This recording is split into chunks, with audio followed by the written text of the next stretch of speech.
6월 10일 월요일입니다. 오늘은 요한계시록 21장 9절로 마지막 27절입니다. 어린 양의 빛으로 충만한 새 예루살렘입니다. 어린 양의 빛으로 충만한 새 예루살렘. 요한계시록은 모두 7덩어리로 되어 있는데 오늘 우리가 읽은 이 본문이 6덩어리라고 그랬죠. 6번째 덩어리. 각 그 덩어리마다 요한계시록은 주제가 하나씩 있어요. 오늘 6번째 덩어리의 주제는 새 예루살렘입니다. 예수 그리스도의 그 심판으로 새하늘과 새 땅이 열려 그 새하늘과 새 땅에 들어가서 보이는 새 예루살렘. 근데 그 새 예루살렘의 모습이 실체가 뭐라고 그랬어요? 어린 양의 신부라고 그랬어요. 그러니까 그 새하늘과 새 땅에 들어가서 보는 그 거룩한 성 새 예루살렘은 우리가 천국에 들어가서 살 그 성을 말하는 게 아니고 그 성을 곧 어린 양의 신부인 성도들의 모습이다 이렇게 말하고 있어요. 그래서 그 어린 양의 신부인 성도들의 모습을 요 예루살렘 새 예루살렘이라는 용어로 지금 표현을 해놓고 있는 거예요. 그러면서 이제 그 새 예루살렘의 모습을 요렇게도 설명하고 또 요렇게도 설명하고 총 3가지 관점에서 21장 9절부터 27절이 새 예루살렘을 소개를 하고 있는 겁니다.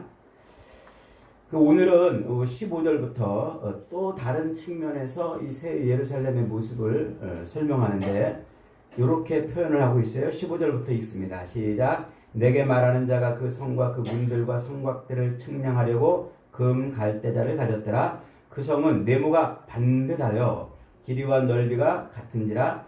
그 갈대자로 성을 측량하니 12,000 스타디오요 길이와 너비와 높이가 같더라. 그 성곽을 측량함에 144 규빗이니 사람의 측량 곧 천사의 측량이라. 이 완성된 새 예루살렘의 그 성의 모습을 이렇게 측량을 하니까 길이와 너비와 높이가 똑같아요. 12,000 스타디온. 그 다음에 성벽이 그 성을 둘러싸고 있는 그 성벽이 144 규빗이라 이렇게 지금 말하고 있죠. 계시록을 문자적으로 해석하는 그 세대주의, 이 세대주의는 절대로 이 본문을 해석하지 못해요. 왜냐하면 이게 문자 그대로는 설명이 안 되니까 말이죠. 12,000 스타디온 이러면은 그 길이와 넓이와 높이가 얼마나 큽니까? 그런데 성벽은 고작 144 규빗밖에 안 돼요.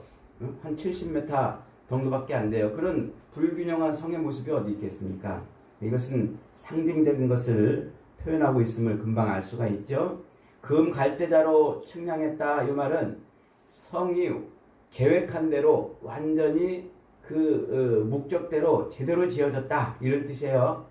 그것을 이제 금 갈대자로 측량하는 것입니다. 이게 이제 고대 이 그리스 로마 시대에 목적한 대로 계획한 대로 설계도대로 이 성이 모든 건축물이 완성됐을 때 그것을 금 갈대자로 측량했다 이렇게 표현하는 걸 그 표현을 지금 빌려다가 쓰고 있는 거예요.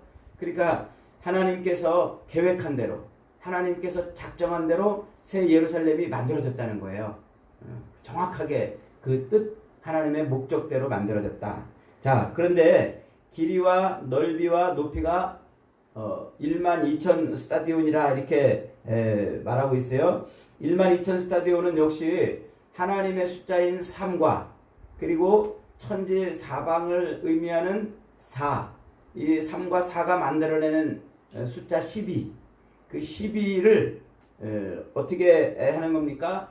그 12에다가 또 충만한 수인 10을 3번 곱하는 수, 이게 12,000 스타디온이에요. 그러니까 온 세상에 이 말세에 하나님께서 구원하기로 작정한 하나님의 백성들이 다 구원받은 그 모습을 지금 표현하려고 그러는 거예요. 그래서 하나님께서 작정한 대로 말세에 구원하기로 창세전부터 택하신 하나님의 백성들이 한 사람도 빠짐없이 다 구원되는 그 모습을 이렇게 12,000 스타디온이라 이렇게 표현을 하고 있는 겁니다. 자, 그러면서 그 성이 이제 가로도 12,000, 세로도 12,000, 높이도 12,000, 아주 가로 세로 높이가 똑같아요. 이 가로 세로 높이가 똑같은 것을 우리가 뭐라고 부르죠? 정육면체 이렇게 부르잖아요. 정육면체. 그래서 아주 네모가 반듯한, 모두가 어디 하나 찌그러진 데가 없는 그런 사각형, 완전한 사각형을 의미할 때 이제 정육면체라 이렇게 이제 말하는데, 성경에서 정육면체를 소개하고 있는 곳이 있어요. 그곳이 어디입니까? 그곳이 바로 지성소예요.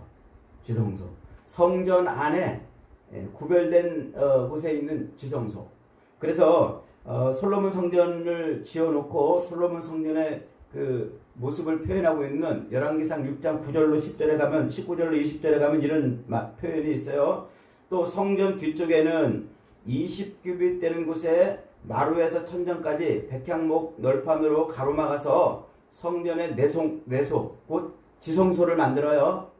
성전 안에 이제 깊은 곳 지성소를 만드는데 19절에 이렇게 표현합니다. 여호와의 언약궤를 두기 위하여 성전 안에 지성소를 마련하였는데 그 지성소 안은 길이가 20규빗, 너비가 20규빗, 높이가 20규빗이라 정금으로 입혔고 백향목 제단으로 백향목 제단에도 입혔더라 이렇게 말해요. 그러니까 지성소는 아주 네모 반듯한 정육면체를 만들도록 그렇게 만들었어요. 그 성전의 원형이 되는 광야의 성막도 역시 지성소가 똑같아요. 가로 세로 높이가 똑같은 정육면체의 모습을 하고 있는 겁니다. 자, 이 지성소는 뭐 하는 곳이죠? 하나님의 임재가 있는 곳이에요. 그래서 하나님이 거기 계신다는 표현으로 언약궤를, 하나님의 그 십계명 돌판인 언약궤를 그 안에 넣어놓고 대제사장이 1년에 한 차례씩 그곳에 들어가서 그 언약궤의 뚜껑인 그 속죄소 거기다가 피를 뿌림으로 모든 백성들의 죄를 용서받는 의식을 행하는 곳이에요. 그래서 그 지성소는 아무나 함부로 들어가지 못해요. 1년에 한 차례씩 대제사장만이 그 지성소를 들어가는데, 그것도 대제사장이 만일에 흠이 있어가지고 무슨 흠결이 있어가지고 그곳에 들어가면 그 즉시 죽습니다. 그래서 대제사장이 1년에 한 차례씩 지성소에 들어갈 때 항상 그 이 에봇 끝자락에 방울을 달고 그리고 발목에 줄을 매달아가지고 그러고 들어가요. 그러고 들어가서 지성소 안 그 속죄소에 이제 피를 뿌리는 그 의식을 행할 때 대제사장이 움직이면은 방울 소리가 딸랑딸랑 하고 나잖아요. 만약에 방울 소리가 안 나면 어떻게 된 걸까요? 대제사장이 죽은 거예요. 그러면 이제 그 발목에 묶어놨던 끈을 당겨가지고 그 대제사장의 시신을 밖으로 꺼내게 되는 거죠. 그러니까 지성소는 함부로 들어갈 수 없는 곳이에요. 그리고 지성소는 하나님의 임재를 상징하는 유일한, 이 땅에 있는 유일한 하나님의 임재의 처소이기 때문에 그곳은 완전한 곳, 하나님의 영광의 빛으로 충만한 곳이란 말이죠. 지금 이 새 예루살렘, 거룩한 성 새 예루살렘이 그렇게 가로 세로 높이가 똑같은 정육면체의 모습을 하고 있다는 것은 곧 요 어린 양의 신부인 새 예루살렘, 우리 성도들이 뭐가 됐다는 거예요? 하나님이 거하시는 지성소가 됐다는 거예요. 지성소. 그래서 예수님께서 십자가에 못 박혀 죽으실 때, 그때 예루살렘 성전에 있던 그 휘장, 성소와 지성소를 구분해주고 있던 그 휘장이 어떻게 됩니까? 위로부터 아래로 쫙 찢겨가지고 지성소가 열리잖아요. 그래서 예수님의 십자가 죽으심과 이 죽으심의 사역을 통해서 그 지성소는 대제사장만 들어가는 곳이 아닌 이제 누구나 들어가는 그런 곳이 되었다는 것을 휘장이 찢어지는 것으로 보여주는 겁니다. 그러니까 이 지성소, 하나님의 임재하신 그 처소 안에 누구나 들어간다는 것은 이제 우리가 어떻게 됐다는 거예요? 하나님의 임재 안으로 들어갔다는 거예요. 그걸 뒤집어 말하면 하나님이 우리 안에 우리 안에 임재하신다 이런 뜻이에요. 그 임재의 가장 분명한 표시가 뭐냐면 누구나 하나님을 만날 수 있는 거예요. 누구나 하나님을 접할 수 있는 거죠. 그 누구나 하나님을 접할 수 있는 이 땅에서 우리 성도들에게 주어진 중요한 표지가 뭐예요? 그게 기도란 말이에요. 기도. 그래서 예수님께서 십자가에 달려 돌아가시기 바로 전날 밤에 제자들과 만찬을 하시면서 2번씩이나 강조해서 제자들에게 가르쳐 주는 게 있어요. 그 뭘 가르쳐 주시죠? 기도를 가르쳐 준단 말이에요. 지금까지는 너희가 내 이름으로 아무것도 구하지 아니하였으나 구하라. 그리하면 받으리니 너희 기쁨이 충만하리라. 이 기도가 바로 하나님 면전에 나가는 거란 말이에요. 기도가 바로 하나님을 대면하는 것이고 기도가 바로 하나님의 임재 안으로 들어가는 거예요. 그리고 우리의 기도가 얼마나 중요하고 얼마나 정결한 것입니까? 우리의 기도를 이방인처럼 기도하지 말라고 주님은 여러 번 우리에게 강조하는 이유가 거기 있는 거예요. 정결한 그리고 완전한 그런 모습으로 하나님의 임재 안에 들어가는 것이죠. 그러니까 새 예루살렘, 어린 양의 신부인 그 새 예루살렘, 곧 구원받은 성도들의 모습인 이 새 예루살렘은 어디 하나 찌그러진 데 없는, 부족한 것이 없는 완전하고 완벽한 모습으로 그렇게 새 하늘과 새 땅에 들어가는 거예요. 저와 여러분의 모습이 바로 그런 줄 믿으시기를 바랍니다. 자, 그 새 예루살렘 성을 둘러싸고 있는 그 성벽의 두께가 얼마라고요? 144 규빗이라 이렇게 말하고 있어요. 1규빗은 요 팔꿈치에서 요 손끝까지 대략 한 45에서 50cm 정도 된다고 배웠죠? 구약 성경 배울 때. 자, 요게 이제 1규빗이니까 144 규빗이면은 한 70m 정도 되는 그런 크기가 돼요. 그런데 지금 이 144 규빗도 70m 된다 이런 걸 말하려고 그러는 것이 아니라 12 곱하기 12 이래서 144가 나오는 거예요. 10이라는 숫자가 또 나오잖아요. 아까 12가 어떻게 쓰였다고 그랬어요? 3 곱하기 4 하나님의 숫자와 세상의 숫자가 곱해진 수잖아요. 그러니까 12 곱하기 12 해서 144라는 것은요. 그 하나님의 성 거룩한 성 예루살렘을 둘러싸고 있는 요 성벽이 아주 견고하고 아주 튼튼해서 완전해서 누구도 그 성을 침입할 수 없다. 그 얘기를 하고 있는 거예요. 그러니까 하나님의 거룩한 성, 어린 양의 신부인 거룩한 성 새 예루살렘인 우리를 그렇게 하나님의 그 안전하심이 우리를 지키고 있기 때문에 어린 양의 신부를 더 이상 누구도 해할 수도 없고 누구도 범할 수도 없는 그런 모습이 된다고 그 성곽의 두께로 지금 설명하고 있는 거예요. 그러니까 우리가 예수 그리스도를 영접하고 구원 받고 예수님을 나의 구주로 믿는 순간 우리는 어린 양의 신부가 되는 거예요.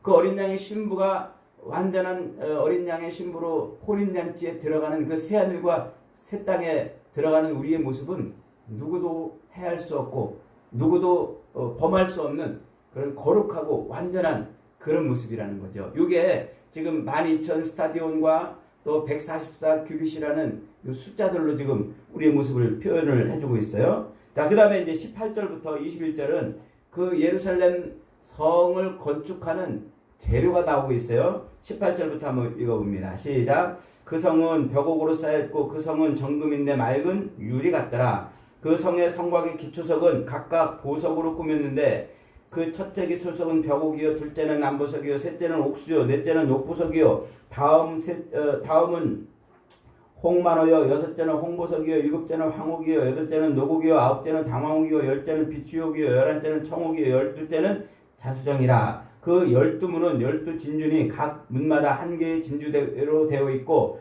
성의 길은 맑은 유리 같은 정금이더라. 자, 이렇게 표현하고 있어요. 자, 이 새 예루살렘의 그 성의 기초. 그 기초석이 뭐라고요?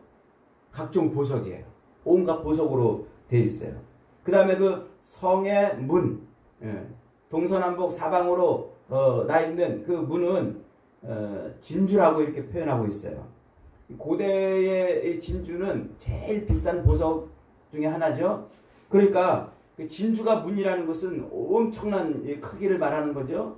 그러니까 상상할 수 없는 엄청난 값어치를 지금 표현하고 있습니다. 그러면서 사도 요한이 새 예루살렘의 그 성의 기초를 설명하는데 세상 말로는 설명이 안 되는 거예요.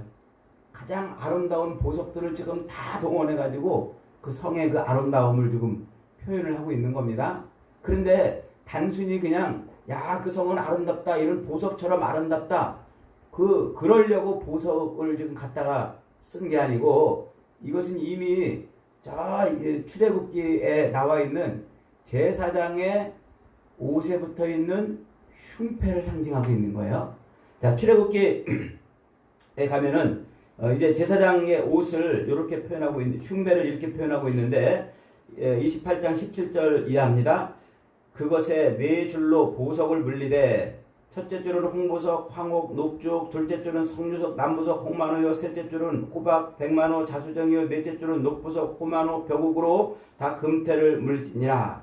그러니까 제사장의 가슴에 패를 이렇게 이제 보석을 갖다가 이제 이렇게 박아 놓는데 모두 하나, 둘, 세 개씩 네 줄로, 그러니까 12개를 여기다가 넣는 거예요. 그 테두리를 금으로 이렇게 만들어 놓고 보석을 넣는데, 보석에 하나하나마다 뭐가 있어요? 다 이제 귀한 보석의 이름들이 다 있는데, 그 보석은 이제 뭐라고 이렇게 표현하냐면 21절에 이 보석들은 이스라엘 아들들의 이름대로 12리라. 보석마다 12지파에 한 이름씩 도장을 새기는 법으로 새기고. 그러니까 이 12개의 보석을 여기다가 이제 새겨 넣을 때, 이제 붙일 때 그 보석이 뭘 상징한다고요?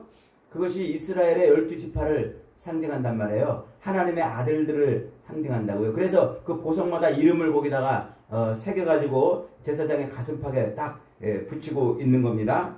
자, 이렇게 대제사장이 입고 있는 그 흉배, 그 옷에 붙인 그 흉배가 이스라엘 백성들의, 하나님의 백성들의 이름이 새겨져 있는 보석으로 꾸며져 있는 거예요.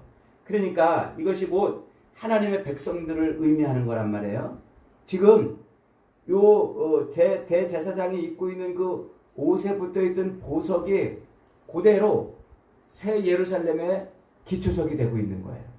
곧 이 제사장의 의복에 붙어 있던 대로 하나님의 백성들이 새 예루살렘을 구성하는 예루살렘 성이 된다. 지금 그 얘기를 하고 있는 거예요. 그러니까 지금 출애굽기에 나와 있는 그 대제사장의 의복에 붙어 있던 그 보석들은 하나님의 백성들의 자녀들 12지파의 이름이었는데, 그 보석이 새 예루살렘의 기초석이 되었다고 지금 말하고 있는 거예요. 왜 지금 사도 요한이 이것을 연결시켜 가지고 이런 아름답고 휘황찬란한 모습으로 새 예루살렘의 모습을 설명하고 있는 걸까요? 그게 지금 우리 모습이라는 거예요. 우리 모습. 그러니까 이 말세를 살아가는 동안 고난과 핍박과 유혹 속에서 온갖 그런 미혹을 받아서 영적인 전투를 치러내야만 하는 우리 성도들의 그 끝 모습이 뭐라고요? 이런 찬란한 영광의 빛을 입고 있는 바로 그런 모습이라는 거예요. 그러니까 우리가 이 땅을 사는 동안, 이 육신으로 이 말세를 살아가는 동안 우리는 세상에 아무리 화려한 것이 우리를 미혹한다 할지라도, 아무리 반짝반짝 아무리 빛나는 것이 우리를 미혹한다 할지라도 우리는 그것들보다 더 빛나는 존재이니까 우리의 빛을 빼앗기지 말라는 거예요. 잊어버리지 말고 잃어버리지 말라는 거죠. 우리가 빛나는 보석인데 세상에 반짝거리는 것에 우리가 미혹돼서 그 영광스러운 그 모습에 들어가지 못하면 어떻게 되겠냐는 거예요. 저와 여러분의 모습이 세상 그 어떤 것보다 빛나는 모습인 줄 믿으시기를 축복합니다. 그래서 우리는 이 말세에 이 영광스러운 모습으로 뭐 해야 되는 거예요? 이 영광의 빛을 드러내며 살아야 된다는 것입니다.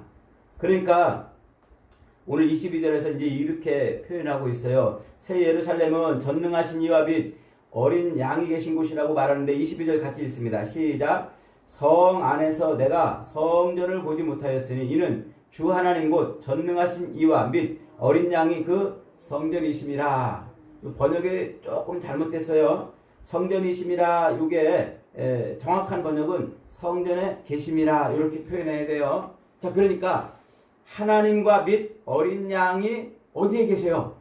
그 성전에 계세요. 그런데 그 성전이 뭐예요? 우리란 말이에요. 우리 안에 계신단 말이에요. 우리가 새 예루살렘의 성전이고 그 성전 안에 하나님이 계시는 거예요. 자, 그래서 사도 바울이 고린도 교회를 향해서 고린도전서 3장 16절에서 이렇게 표현하고 있잖아요. 너희가 하나님의 성전인 것과 하나님의 성령이 너희 안에 계시는 것을 알지 못하느냐? 누구든지 하나님의 성전을 더럽히면 하나님이 그 사람을 멸하시리라. 하나님의 성전은 거룩하니 너희도 그러하니라. 이렇게 말하고 있잖아요. 그러니까 우리가 예수 그리스도를 나의 구주로 아멘 하고 믿는 순간 하나님의 영이 내 안에 들어오세요. 내 안에 들어오시니까 하나님의 영이 거하시니까 내 자체가 뭐가 되는 거예요? 성전이 되는 거란 말이에요. 그 성전이 이제 이 말세의 육체의 남은 때를 잘 견디고 그리스도의 신부로 거룩한 신부단장을 잘 하고 견디면 마지막 때에 새하늘과 새 땅에 들어가는 완전한 모습으로 우리가 그렇게 바뀐단 말이에요. 그 모습을 지금 우리는 미리 지금 가지고 있다. 지금 그 얘기를 하고 있는 거예요. 그래서 그 안에 성전 안에 어린 양, 하나님과 어린 양이 계시고 어린 양이 뭐가 됐어요? 등불이 됐다. 지금 그래요. 어린 양이 그 성전을 반짝반짝 비추는 성전 안에 어린 양의 빛이 충만한 거예요. 성전 안에 어린 양의 빛이.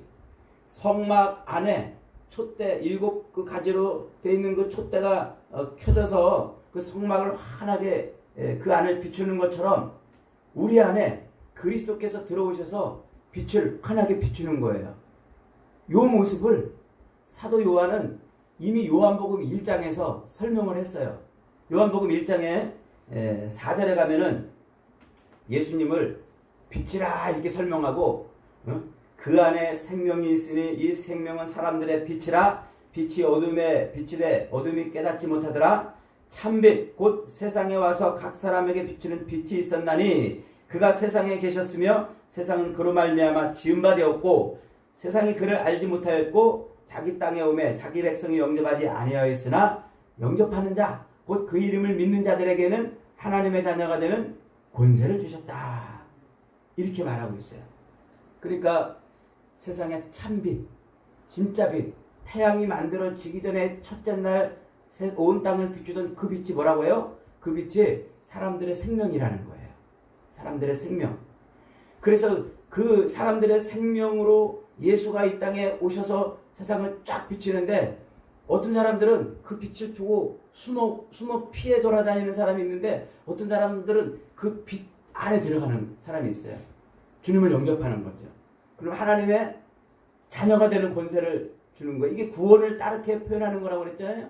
그러니까 그렇게 예수 그리스도의 그 빛이 자기 안에 들어와서 그 빛으로 사는 거예요, 이제. 그래서 그 빛은 사람들의 생명이라 그러는 거예요. 태양빛이 있어야 식물이 광합성을 하듯 우리 사람들은 예수의 빛으로 사는 거예요. 세상의 빛으로 사는 게 아니라. 그게 생명의 빛이라고 말하는데 그래서 완성된 하늘나라에서 새하늘과 새 땅 그 새 예루살렘 안에 누가 비춰요? 어린 양의 빛이 쫙 비추는 거예요. 더 이상 우리는 새하늘과 새 땅에 들어가면은 밥을 먹고 땀을 흘려서 노동을 해서 벌이를 해서 그걸로 내 삶을 살아가는 게 아니고 어린 양으로 살아가는 거예요. 어린 양의 그 은혜로, 그 능력으로, 그 힘으로, 그 빛으로 어린 양의 그것으로 그냥 사는 거예요. 그거 모습을 지금 설명하고 있어요. 그러니까 지금 우리가 아직 그 새하늘과 새 땅에 들어가지 않은 이 육체의 남은 때를 사는 동안 우리도 이미 구원을 얻었고 이미 성전이잖아요. 이미 그리스도의 영이 내 안에 들어왔잖아요. 그리스도의 빛이 내 안에 쫙 비치고 있잖아요. 그러면 우리도 뭘로 사는 거예요, 지금? 세상에 이런 저런 것들로 사는 게 아니라 돈이나 물질이나 명예나 권세로 사는 게 아니라 뭘로 살아요? 어린 양의 빛으로 사는 거예요. 이 어린 양의 빛으로 살아가는 이것을 신부단장이라고 또 표현을 한단 말이에요. 그래서 이 육체의 남은 때 주님 앞에 설 때까지 새하늘과 새 땅이 열리는 그곳에 들어가기까지 우리는 거룩한 삶, 빛된 삶, 신부단장을 잘하고 살아가는 거예요. 자, 그래서 지금 24절부터 26절에 그가 만국이 그 빛 가운데로 다니고 땅의 왕들이 자기 영광을 가지고 그리로 들어가리라. 낮에 성문들을 도무지 닫지 아니하리니 거기에는 밤이 없음이라. 사람들이 만국의 영광과 존귀를 가지고 그에게 들어갔고 이렇게 말해요. 근데 이 모습을 이게 완성된 하나님 나라에서 새하늘과 새 땅에서 누리는 그런 새 예루살렘 성도들의 그 모습인데 이게 어디에 예언되어 있습니까? 이사야 60장에 예언되어 있어요. 이사야 60장에 가면은요 1절부터 일어나 빛을 발하라 이는 네 빛이 이르렀고 여호와의 영광이 내 위에 임하였음이라. 보라 어둠이 땅을 덮을 것이며 캄캄함이 만민을 가리려니와 오직 여호와께서 내 위에 임하실 것이라. 그의 영광이 내 위에 나타나리니 나라들은 내 빛으로 왕들은 빛이는 내 광명으로 나오리라. 이런 예언을 해요. 그러니까 지금 이사야도 마지막 이제 하나님의 나라 주님의 나라에 임할 그 영광스러운 그 모습을 이제 미리 예언을 했는데 그래서 하나님의 빛이 그에게 임했으니까 일어나서 빛을 발하라. 그 네가 발하는 그 빛으로 나라들이 달려오고 왕들이 그 광명한 빛 앞으로 나오게 될 것이다. 이렇게 말을 해요. 자, 그 말은 언제 성취가 되냐면 예수님이 이 땅에 육신의 몸으로 아기 예수로 태어날 때 성취가 돼요. 아주 이게 복잡한 신학적 내용을 포함하고 있지만 간단하게 설명하면 동방박사들이 와가지고 예물을 드리잖아요. 그때 뭘 보고 와요? 하늘에 빛을 보고 따라온단 말이에요. 별빛을 보고 그 별빛을 보고 동방박사들이 오는데 그 동방박사들은 그 열 왕들이 오는 그 모습을 상징하고 있는 거예요. 그러니까 모든 이 나라들이 그 빛을 보고 예수께 와서 무릎 꿇고 경배를 하는 거예요. 우리도 바로 그 빛 때문에 예수님을 만난 거 아닙니까? 그래서 우리도 그 빛을 인해서 이제 예수를 만나고 내 안에 예수가 들어와서 다시 뭐가 된 거예요? 예수를 드러내는 예수의 빛을 비추는 이방의 빛이 된 거예요. 그래서 사도 바울은 에베소서 3장 8절로 9절에서 자기가 이방인들에게 그리스도의 빛을 비추는 빛의 사도가 되었다. 이렇게 설명을 해요. 사도행전 13장에서도 이 주께서 이같이 우리에게 명령하시되 내가 너를 이방의 빛으로 삼아 너를 땅끝까지 구원하게 하리라 하셨느니라. 이방인들이 듣고 기뻐하며 하나님의 말씀을 찬송하여 영생을 주기로 작정된 자는 다 믿더라. 사도 바울도 원래는 예수 그리스도를 핍박하던 자 아니었습니까? 그런데 그가 예수님을 핍박하던 삶을 살다가 예수 믿는 자들을 옥에다 가두려고 저 다마스커스로 가던 길 노상에서 하나님의 빛을 봐요. 그래서 그게 눈이 멀어요. 눈이 멀었다가 다시 하나님이 그 눈을 회복시켜 주시고 그 다음에 뭘로 삼아요? 이방의 빛. 자기에게 임한 그 하늘의 빛을 밝히는 이방의 빛으로 삼았다. 이렇게 말하잖아요. 그러니까 그 이사야의 그 예언이 예수 그리스도에게서 성취되고 그 예수 그리스도의 빛을 받은 우리 그 빛 예수 그리스도로 충만한 빛으로 빛나는 우리는 뭐가 됐다는 거예요? 이방의 빛으로 살아야 된다. 그것을 이사야 60장 19절부터 42장 6절로 7절은 이렇게 말해요. 나 여호와가 의로 너를 불렀은즉 내가 네 손을 잡아 너를 보호하며 너를 세워 백성의 언약과 이방의 빛이 되게 하리니 내가 눈먼 자들의 눈을 밝히며 갇힌 자를 감옥에서 이끌어내며 흑암에 앉은 자를 그 어두움에서 나오게 하리라. 이렇게 말한단 말이에요. 자, 조금 왔다 갔다 하니까 좀 헷갈리겠습니다만도 무슨 얘기를 하는 거냐면 이사야의 그 빛, 일어나 빛을 발하는 그 예언이 누구에게서 성취됐어요? 예수 그리스도에게서 성취됐단 말이에요. 그래서 예수의 빛이 이제 우리 안에, 그 예수를 믿음으로 예수의 빛이 우리 안에 들어와서 우리가 뭐가 됐다는 거예요? 예수님의 빛을 드러내는 그런 존재가 됐다는 거예요. 그래서 이 땅에 남은 삶을 사는 동안 우리는 뭐 하라고요? 예수님의 빛을 드러내는 삶을 사는 거예요. 그렇게 예수님의 빛을 드러내는데 처음부터 내가 예수님의 빛으로 충만해서 막 그렇게 살지는 못하겠지요. 점점점 그리스도의 장성한 분량이 충만한 데까지 자라는 그 모습으로 늘 예수님의 빛을 자꾸 밝히다 보면 완성된 새하늘과 새 땅에 들어가는 내 삶에 예수, 어린 양 예수의 빛이 충만한 그런 모습이 된다는 거예요. 그러니까 두 가지입니다. 하나는 내 안에 들어와 있는 그 예수의 빛을 세상에 내가 드러내며 사는 것이고, 두 번째는 내 안에 들어와 있는 그 예수의 빛으로 살아가는 거예요. 다른 것을 의지해서 사는 게 아니라 예수의 빛으로 살고 예수의 빛을 드러내며 사는 것이란 말이에요. 이게 우리 오늘 성도의 모습이고, 그 삶을 잘 살아내면 새하늘과 새 땅에서 완성된 그리스도의 어린 양의 빛이 충만한 그런 성전의 모습이 된다. 지금 그 얘기를 하고 있는 겁니다. 그래서 저와 여러분들은 이 남은 때를 어떻게 살아야 돼요? 그리스도의 빛으로 살아야 돼요. 세상의 빛이 아닌, 세상에 반짝거리는 것에 미혹돼서 우리를 버리고 사는 게 아니라 우리를 빛나고 우리 안에 들어온 그리스도의 빛을 밝히며 사는 것입니다. 그래서 그 모습을, 그 완성된 그 모습을 우리에게 지금 설명하고 있고, 마지막 절에 이런 토를 달아놨어요. 마지막 27절에 있습니다. 시작. 무엇이든지 속된 것이나 가증한 일 또는 거짓말하는 자는 결코 그리로 들어가지 못하되 오직 어린 양의 생명책에 기록된 자들만 들어가리라. 속된 것은 세상 것을 얻기 위해서 세상의 힘을 의지하는 것을 말해요. 코이노온이라는 말인데, 세상 것을 얻으려고 세상의 힘을 의지하는 삶을 말해요. 그 다음에 가증한 것은 우상 숭배를 말해요.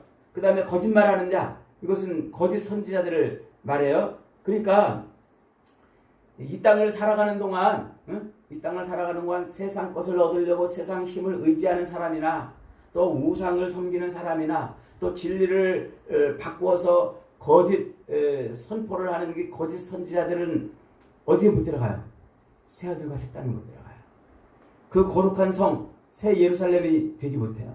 누구만 됩니까? 오직 어린 양의 생명책에 기록되어 있는 저와 여러분만 되는 거예요. 그래서 이 어린 양의 생명책에 기록되어 있는 저와 여러분은 이 땅에서 어린 양의 빛으로 살아가고, 어린 양의 빛을 세상에 비추고, 이 삶을 잘 살다 보면 끝내 우리는 완성된 그 새 예루살렘의 모습이 되는 겁니다. 저와 여러분이 어린 양의 빛으로 늘 충만한 삶을 사시기를 바랍니다. 잘 이겨내고 신부단장을 잘해서 마지막 새하늘과 새 땅이 열릴 때 하나님의 완전한 그런 거룩한 모습으로 그렇게 구원받는 복된 인생들이 다 되시기를 주님의 이름으로 축복합니다. 아멘.